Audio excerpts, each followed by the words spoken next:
저는 30대 초반 여성으로 2살 딸을 키우고 있습니다. 남편과는 결혼한 지 이제 4년이 넘어서 5년 차에 접어들었습니다. 이전까지는 종종 다투기도 했지만 큰 문제는 없었습니다. 그러나 최근 들어 제 딸을 데리고 이혼을 심각하게 고려하고 있습니다. 남편은 제가 너무 시어머니와 시아버지에게 예민하게 반응하고 신경질적으로 대하는 것이 원인이라고 말합니다. 솔직히 말해 지금도 너무 분하고 억울해서 당장 시댁으로 달려가고 싶습니다. 내면이 안정해지지 않는 한 계속해서 남편과 함께 결혼 생활을 이어나가는 것은 무리일 것 같습니다. 저와 남편은 결혼 전 3년 이상 연애를 했습니다.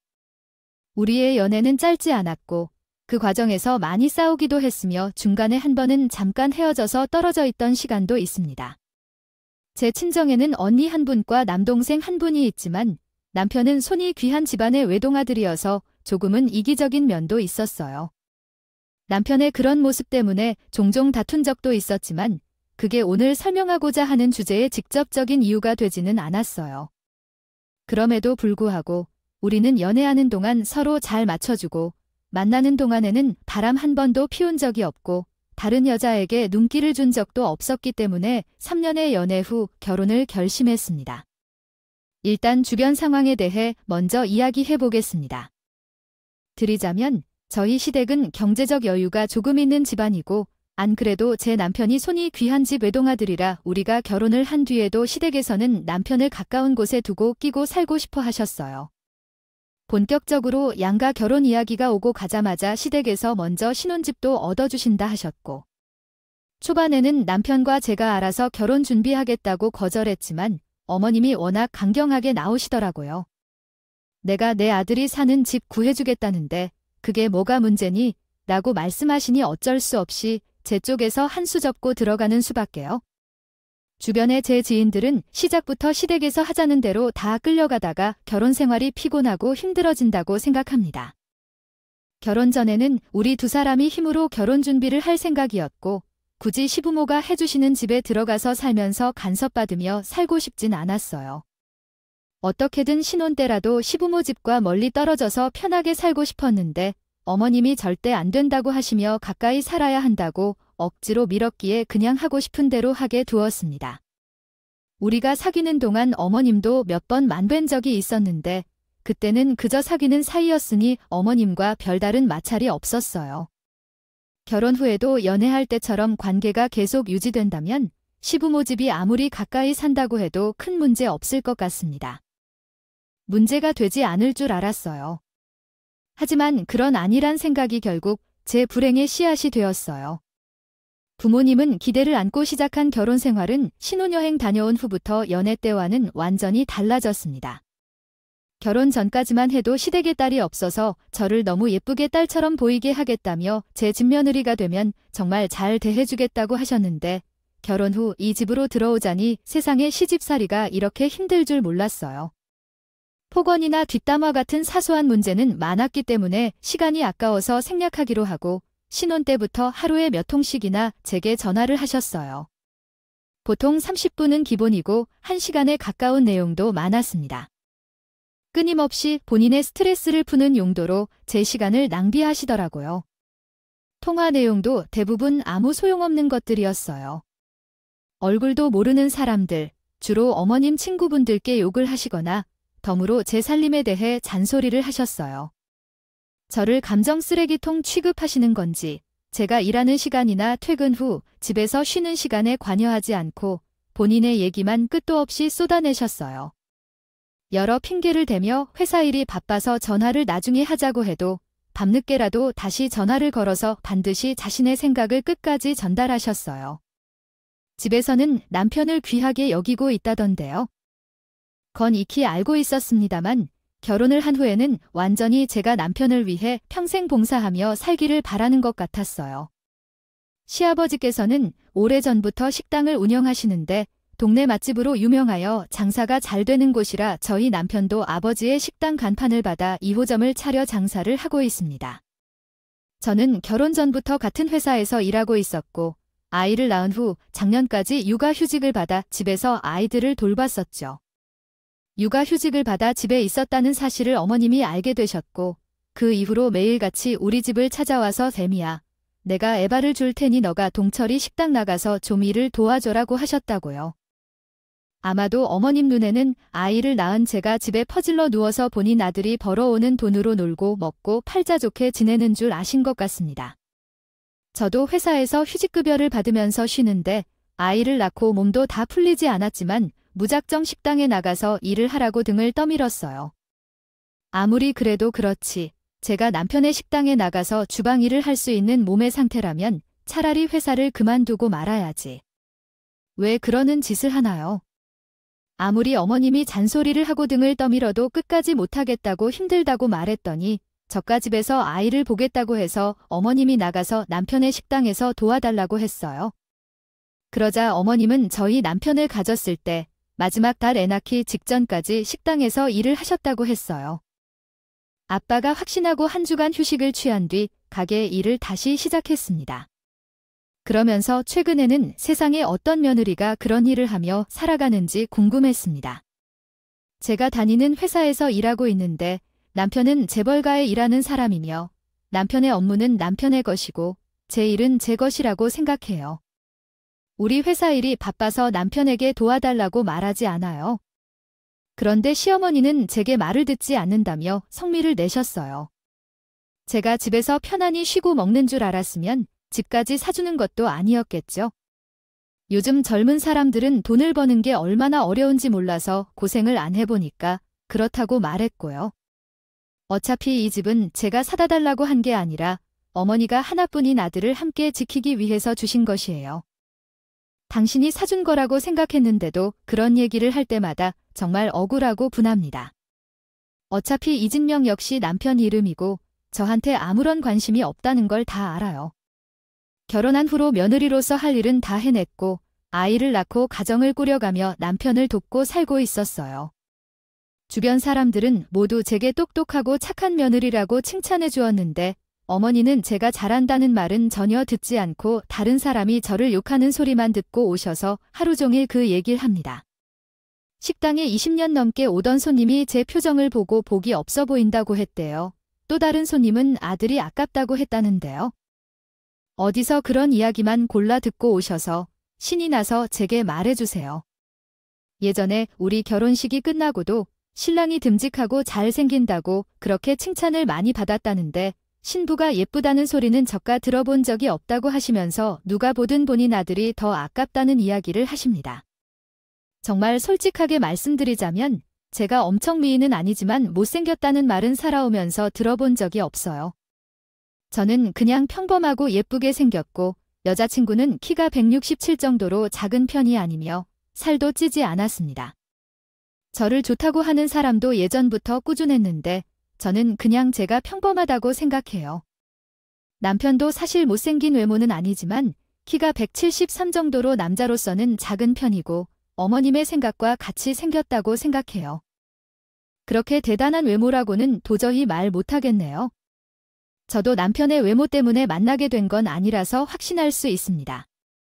남편도 저와의 부분에 대해서는 생각이 똑같고 어머님께서 보시면 아들이 워낙 잘났다고 믿으시니까 남편도 살면서 곤란한 적이 몇 번 있었다고 합니다. 기왕 외모 이야기가 나와서 하는 말인데 오히려 저보다는 우리 엄마가 정말 미인이세요. 키가 170 정도 되시고 얼굴도 작고 서구적으로 정말 예쁘게 생기셨습니다. 우리 엄마의 젊은 시절 사진을 보고 진짜 멋쟁이라서 깜짝 놀란 적도 있어요. 친정 아빠도 키가 180 정도이고 이목구비도 굉장히 서구적으로 진하게 생겼어요. 그래서 예전에 아빠 어릴 때부터요. 그때 우리 동네 어르신들이 아버지에게 혼혈이냐고 물어보는 정도였습니다. 친부모님과 외할머니, 할아버지는 외모에서 눈에 띄는 특징이 없었지만 반면에 계부모님은 키가 작고 외모는 보통하셨습니다. 우리의 상견례 때 부모님들이 처음으로 만나실 때부터 시어머니가 외모에 대해 컴플렉스가 있었던 것 같습니다. 결혼식 사진을 시부모님 집에서 함께 보던 중 시어머니가 불쾌해하시며 말씀하셨습니다. 왜 너희 엄마는 사진 찍을 때 내 옆에 붙어서 찍으셨냐? 너무 짙은 화장을 하고 와서 같이 사진 찍으면 내가 이상한 사람처럼 보이잖아 라고 하셨는데 그것은 누구든지 볼 때 단순한 화장 문제가 아니었어요. 제 외모가 우리 엄마를 닮지 않았기 때문입니다. 어머니는 아름답다고 남을 정도로 예쁘시기 때문에 그 옆에 있는 시어머니는 못생겨 보이게 나온다는 것이겠죠. 결혼식 할 때도 하객들이 우리 엄마를 보고 예쁘시고 고상하다는 칭찬을 많이 하셨는데 시어머니에게는 아무도 그런 말을 안 해줘서 빈정거리하고 계시나 봐요. 어머님과 같이 외출한 적은 별로 없지만 어쩌다 한번 장을 보러 나가면 동네 시장 아주머니들이 괜히 마음에도 없는 칭찬으로 따님이 엄마 닮았나 봐 너무 예쁘다고 빈말을 하시는데 솔직히 제가 시어머니와 같이 다니면서 그런 말을 들으면 훨씬 기분이 나쁘거든요. 그런데 오히려 저보다는 어머니가 더 아름답다는 말. 정색을 하시면서 얘는 내 딸이 아니에요. 며느리야, 며느리라고 하면서 본인이 더 펄쩍 뛰십니다. 그러던 어느 날 시어머니가 남편 없이 저와 단둘이 집에 있을 때 갑자기 남편이 20대 초반에 만났던 전 여자친구 이야기를 하시면서 그 여자애가 싹싹하고 이쁘게 잘했다는 말씀을 하시더라고요. 그 여자는 저도 알아요. 남편이 군대에 가자마자 1년 만에 바람 피워서 헤어진 걸로 아는데 그런 여자 이야기를 왜 저한테 하시는지 모르겠어요. 남편이 이등병 때 어머님이랑 같이 면회도 갔었다는데 그게 벌써 10년도 훨씬 지난 일이지만 그 이야기를 왜 저한테 말씀하시는 건지 너무 기분이 나빠요. 그때 그 애가 그렇게 참하고 예쁘다는데요. 저는 며느리로 취급당하고 있는 것 같았잖아요. 그래서 일부러 제 속을 긁는 소리를 하시는데 여기서 제가 화를 내면 괜히 자존심이 상해지고 시어머니가 남편과 쟤를 이간질하려는 것 같아서 속이 부글부글 끓는 것을 참았습니다. 결혼 생활 동안 어머님의 말씀 때문에 자주 속상하고 분노했던 적이 한두 번이 아닙니다. 남편과 부부싸움을 피하려고 그런 말들 때마다 그냥 저 혼자 속으로 묻어둔 적도 있어요. 제게 하는 막말들은 어떻든 참고 견딜 수 있었지만 평소 대화 중에 은연중에 친정부모님을 비난하는 말을 하는 건 참고 듣기가 힘들더라고요. 결혼 준비할 때 시댁에서 집을 제공해 주셨으니 저희가 존경을 다하여 제대로 대접해드린 것도 기억하고 있어요. 아무런 말도 없이 결혼식이 끝나고 천명절에 갑자기 트집을 잡았어요. 혼수도 전부 시어머니가 정해주신 목록대로 다 맞춰서 준비하였고 예단도 시댁은 물론이고 남편의 작은 아버지께까지 다 챙겨서 최고급으로 준비하였습니다. 그리고 우리 엄마께서 이바지 음식을 맞춰서 보내신 것도 한우부터 과일까지 온갖 귀한 것들을 다 넣어 보내셨어요. 옆에서 제가 봐도 정말 고급스럽게 만드는 것 같다는 생각이 들 정도였는데 그것도 하나하나 잡으시면서 너희 동네에서는 그렇게 하는 게 맞는 거냐고 하시면서 자신의 생각을 토로할 때는 격에 맞지 않는 것 같다는 식으로 한참을 흉내보셨어요. 너희 엄마께서는 얼굴은 고우신데 이런 건 잘 모르시나 보다 하시면서요. 함부로 말씀하셨는데 싫은 소리를 하시는 건 참고 넘어가겠지만 우리 엄마까지 걸고 넘어가니 도저히 참을 수 없어서 아무것도 모르던 그때 처음으로 시어머니와 말다툼을 하게 되었어요. 주방에서 큰 소리가 나니까 남편이랑 시아버지가 우리 두 사람을 뜯어 말렸죠. 그 바람에 저는 성질대로 끝까지 할 수 없었지만 시어머니는 자기 아들 앞에서는 방금 전에 표독스러운 모습을 싹 감추고 순식간에 자기가 피해자인 것처럼 돌변했어요. 그저 잔소리 좀 한 것뿐인데 며느리가 그렇게 화를 낼 줄은 몰랐다는 식으로 말씀하셨어요. 남편이 처음에는 제 편을 들어주는가 싶었지만 자기 엄마랑 30분만 이야기하고 돌아오면 우리 엄마는 그런 뜻으로 당신에게 말한 건 아니라고 주장해. 아무리 봐도 당신이 너무 예민하게 반응하고 있다는 것 같다고 말했는데 그 바람에 결국 저희까지 부부싸움을 하도록 만들었어요. 우리는 연애를 몇 년 동안 했기 때문에 서로에 대해 모르는 게 없다고 생각했지만 막상 결혼하고 보니 서로 안 맞는 점이 한두 가지가 아니었습니다. 아마도 다른 환경에서 살던 두 사람이 만나서 한 집에서 살다 보니 사소한 일 하나하나를 맞춰가야 하는데 시어머니가 근처에 살면서 나를 괴롭혀서 머리가 정말 복잡했어요. 한참 동안 부부 갈등도 많이 했고 싸우며 화해하기를 반복할 때 제 뱃속에 아이가 생겼다는 것을 알게 되었습니다. 하필 제가 정신적인 스트레스가 가장 높았던 시절에 이런 일이 생겼어서 저는 이 아이를 어떻게 해야 할지 모르겠었어요. 아이가 생긴 사실을 알고 나서 남편은 그 후로는 잘 대해주고 지원해주며 더 이상 싸우지 않게 되었지만 시어머니는 여전했어요. 남편 앞에서는 손주가 생겼다고 집안에 기쁘게 생각해 주셨지만 제 뱃속에 있는 아이가 딸일 것을 알게 된 후로는 아들을 낳아야지 왜 딸인가고 시비를 걸더라고요. 아들을 낳고 딸을 낳는 것도 모두 부모를 닮는다면서 저한테 친정어머님 닮아서 딸이 많을 가능성이 높다고 주장하고 계셨습니다. 정말 이런 문제로 친정어머님까지 끌어들여서 매번 기분 나쁜 말씨를 썼어요. 그때마다 스트레스를 받았지만 시어머니에게 화내거나 대들어도 저만 손해를 보게 될 것 같아서 아이를 생각해 시댁을 멀리하고 놀 수 있다면 안 보고 살기로 결심했습니다. 시어머니를 먼저 피해 다니고 연락도 잘 안 했더니 제 기분이 나쁠 일도 없고 남편이랑 싸우는 일도 줄어들었어요. 시모가 없으니 자연스레 부부관계도 회복되고 아이가 태어나면서부터 남편과의 결혼 전 연애 시절처럼 좋아졌습니다. 가끔 시어머니가 전화하거나 불쑥 찾아와서 잔소리를 하거나 예전처럼 시비를 걸어와도 저는 한 귀로 듣고 한 귀로 흘리며 결코 대응하거나 감정적으로 대립하지 않기로 했습니다. 안아야겠다고 마음을 먹었어요. 손바닥도 마주치면 소리가 난다고 하더라고요. 어머님의 말씀에 일일이 반응을 하지 않았더니 심어도 재미가 없는 것 같아서 저를 괴롭히는 빈도가 줄어들었어요. 아이가 태어나고 1년 정도는 집에서 아이를 키우느라 정신이 하나도 없었죠. 저는 육아휴직을 정확히 1년만 하고 다시 회사에 복귀했고 그 이후로는 가까이 사는 시댁에서 딸을 많이 돌봐주셨어요. 제 눈에는 딸이 정말 아름다웠고 눈에 넣어도 안 아플 거라는 말이 무슨 뜻인지 이해하게 되었죠. 첫 손주라서 시부모님도 많은 관심을 가졌고 이제 태어난 지 몇 달 되지 않은 아이를 보며 눈은 자기 아빠를 쏙 빼앗았다고 하더라고요. 아이가 예쁘다고 칭찬할 때는 무조건 남편 닮았다 하셨어요. 그러나 아이에게 조금 마음에 들지 않는 부분이 있더라도 저에게 닮았다고 하는군요. 하지만 이젠 돌도 지난 애가 머리숱이 왜 이렇게 부족한지 생각을 해보니 사돈어른들도 머리숱이 좀 적으시더군요. 막 태어난 아이에게는 그런 이야기를 상식적으로 할 수 있는 것인지 의심스러웠어요.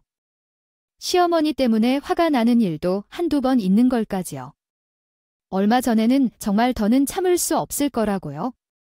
이제 딸아이도 2살이 되어 이목구비가 더욱 선명해지면서 제가 봐도 우리 딸이 정말 아름답다고 생각해요. 주변 사람들도 우리 딸 사진을 보여주면 모두 아름답다고 난리를 일으키곤 했는데 아이는 제게 보물과 같았거든요. 출근하러 나가면 시어머니들에게 맡겨놓고 싶었어요. 퇴근하는 길에 아이를 다시 찾아가기로 했는데 며칠 전 아이를 찾으러 갔더니 어머님께서 이런 말씀을 하셨다. 오늘 낮에 내 친구들이 놀러 왔는데 손녀 딸을 보고 예쁘다고 난리를 벌이더라.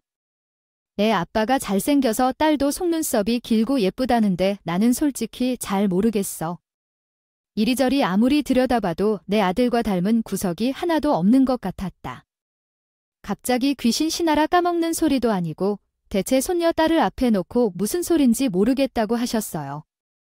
이번에는 또 어떤 이야기를 해서 내 안을 다 뒤집어 놓으려고 하시는지 모르겠지만 심장은 쿵쿵 소리를 내며 뛰기 시작하고 혈압이 빠르게 올라갔다는 것을 느꼈습니다. 내가 너에게 상처를 주지 않으려고 했는데 손녀딸의 얼굴을 보면서 할아버지를 닮았다는 이야기를 듣고 정말 시어머니만 아니었다면 한 대 물릴지도 몰라요. 굉장히 기분이 안 좋아 보이고 한숨까지 깊게 쉬는데 어머님이 정확히 무슨 생각을 하시는지, 왜 나만 그런 식으로 시비를 거시는지 의아했어요. 제 딸이 우리 친정 아버지를 닮으면 안 되는 건가요?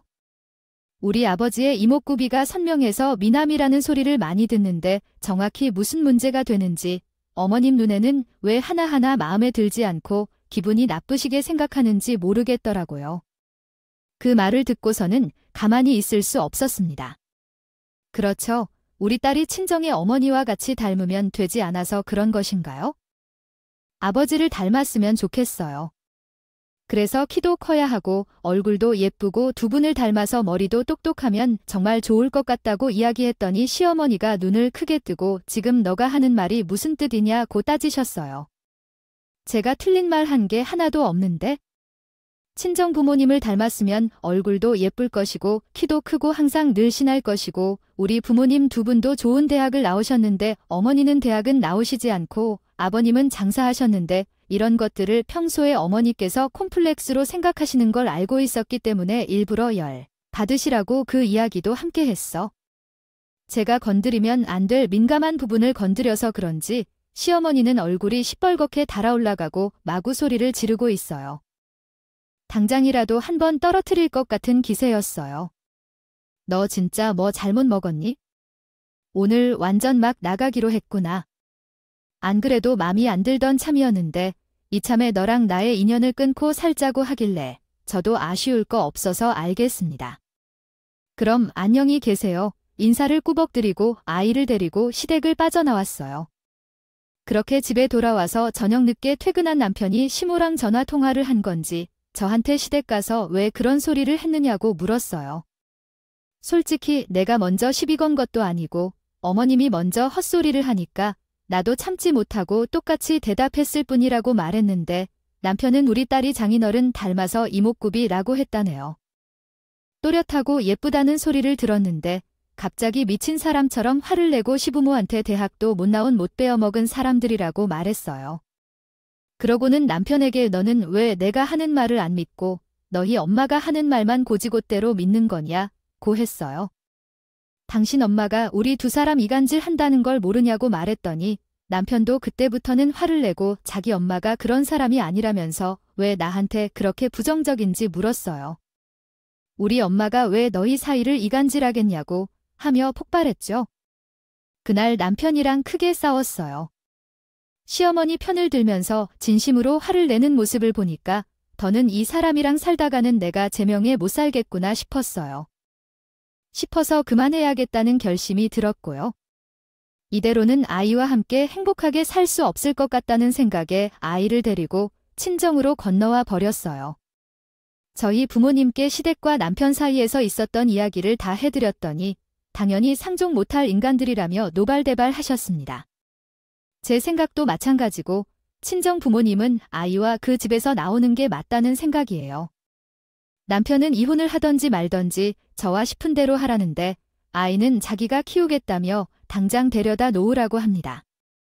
어처구니 없는 소리에 그동안에도 제대로 한번 당신이 어떻게 아이를 키울 거냐고 물었더니 시어머니가 키우면 되니까요. 아이는 내두고 나가라고 해서 제가 미쳤으니까 지금도 애가 외할아버지를 닮았다고 한숨 쉬는 시어머니에게 아이를 키우도록 맡기려고요. 꽉 막히고 대화가 전혀 통하지 않는 남편과 시어머니와 더 이상 마주치고 살기 싫었어요. 그래서 집을 나와서 남편과 이혼 준비를 하면서 다른 부분은 대부분 합의가 되었는데 양육권 부분에서는 서로 생각이 매우 다르다는 것이었습니다. 제가 친정에서 살면서 부모님의 도움을 받아가며 아이를 키우면 되기 때문에 끝까지 저가 키우겠다고 했고 아이도 저랑 있을 때 가장 편안해합니다.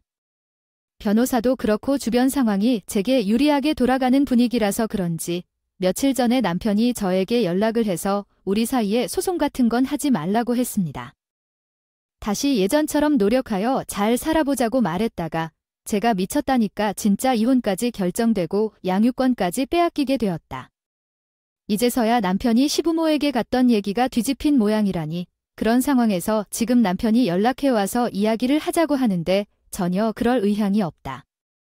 친정에서 아이를 키우면서 직장 다니는 것에 전혀 문제가 없고 남편으로부터 양육비를 제대로 받을 수 있기 때문에 이혼하더라도 아무런 걱정이 없다. 지금은 조용히 가만히 있을 때가 잘할 것이며 이제 와서 무슨 소용이겠는가. 결국 며느리는 물론 손주까지 잃게 될 것이다. 생긴 시어머니가 뒤늦게 후회해봤자 돌이킬 수 없습니다. 자기 아들이 세상에서 가장 잘난 줄 아는데 이제 와서 그런 놈 누가 데려가겠어요? 정신을 차려도 진작에 차렸어야죠. 고슴도치도 자기 새끼는 이쁘다고 손녀딸 대신에 잘난 아들이나 평생 끼고 살면 되겠네요. 오늘의 사연은 여기까지입니다. 구독과 좋아요, 알림 설정은 부탁드려요. 다들 행복하시고 좋은 하루 되세요.